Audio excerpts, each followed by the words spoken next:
আসসালামু আলাইকুম ভিউয়ার্স, আশা করি আপনারা সকলেই ভালো আছেন। ভিডিওতে এখন যে বিষয়টি আমরা জানবো যে বদলি নিয়ে শিক্ষকদের যে আশ্বাস দিল শিক্ষা মন্ত্রণালয়, অর্থাৎ আজকে এই ভিডিওটি দেখলে অবশ্যই এমপিভুক্ত শিক্ষক যারা আছেন আপনারা খুশি হবেন যে আপনাদেরকে নিয়ে আজকে একটি খুশির খবর আছে। এখানে ভিডিওটি না টেনে আপনি সম্পূর্ণ ভিডিওটি দেখুন। আর আপনার কাছে একটু রিকোয়েস্ট, আপনি আমার চ্যানেলে নতুন হয়ে থাকলে চ্যানেলটি সাবস্ক্রাইব করে পাশে থাকা বেল আইকনটি বাজিয়ে রাখুন। এরকম তথ্য সবার আগে আপনি আমার চ্যানেল থেকে জানতে পারবেন। বেসরকারি শিক্ষক নিয়োগের ষষ্ঠ গণবিজ্ঞপ্তি প্রকাশের আগে নীতিমালা অনুযায়ী দাবিতে শিক্ষা মন্ত্রণালয়ের মাধ্যমিক ও উচ্চ শিক্ষা বিভাগের সিনিয়র সচিব এবং অতিরিক্ত সচিবের সঙ্গে আলোচনা করেছেন আন্দোলনরতদের প্রতিনিধি দল। তো এই অনুযায়ী নির্ধারিত সময়ে বদলি চালুর বিষয়ে শিক্ষকদের আশ্বাস দেওয়া হয়। তো সেখানে কি বলেছে দেখেন। এই বিষয়ে বাংলাদেশ শিক্ষক ঐক্য পরিষদের যে সভাপতি প্রভাষক মোহাম্মদ সারোয়ার বলেন, তিনি বলেন যে আমরা সিনিয়র সচিব সিদ্দিক জুবায়ের এবং অতিরিক্ত সচিব মোহাম্মদ মিজানুর রহমানের সঙ্গে দেখা করেছি। তারা এমপিও নীতিমালা অনুযায়ী দ্রুত সময়ের মধ্যে বদলি কার্যকরের ব্যবস্থা নেওয়ার আশ্বাস দিয়েছেন। সংগঠনটির সাধারণ সম্পাদক সাকিবুল ইসলাম বলেন, বদলি সফটওয়্যার তৈরির কাজ দ্রুত শেষ করতে শিক্ষা মন্ত্রণালয় থেকে মাধ্যমিক ও উচ্চ শিক্ষা অধিদপ্তর অর্থাৎ মাওসিকে নির্দেশনা দেওয়া হয়েছে।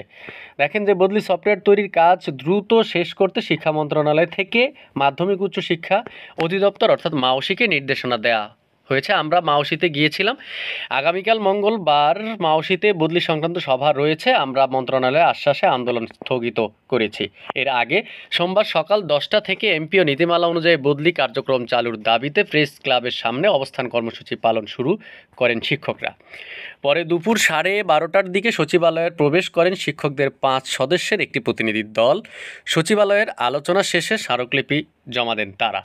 তো এমপিওভুক্ত শিক্ষক যারা আছেন আপনাদের জন্য একটি আসলেই খুশির খবর।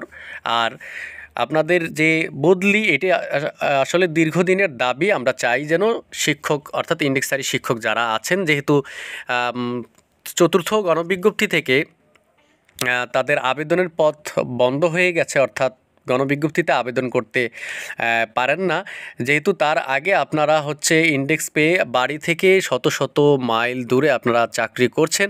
তো এখন যেহেতু আবেদন করা যাচ্ছে না, সেক্ষেত্রে আসলে বদলি ছাড়া আপনারা প্রতিষ্ঠান পরিবর্তন করা যাবে না। তো এই বদলির মাধ্যমেই আপনারা আপনাদের সেই উপজেলা কিংবা জেলার পার্শ্ববর্তী যে উপজেলা আছে সেখানে আপনারা যেতে পারবেন। আর এর জন্যই বদলি প্রক্রিয়া চালু হতে হবে। তো আশা করি সময় অনুযায়ী, অর্থাৎ যে সময়ের কথা বলেছে সেই সময়ের মধ্যেই কিন্তু আপনাদের কার্যক্রম শুরু হবে। তো আজকের ভিডিওতে এ পর্যন্তই। এতক্ষণ ভিডিও দেখার জন্য আপনাকে অসংখ্য ধন্যবাদ।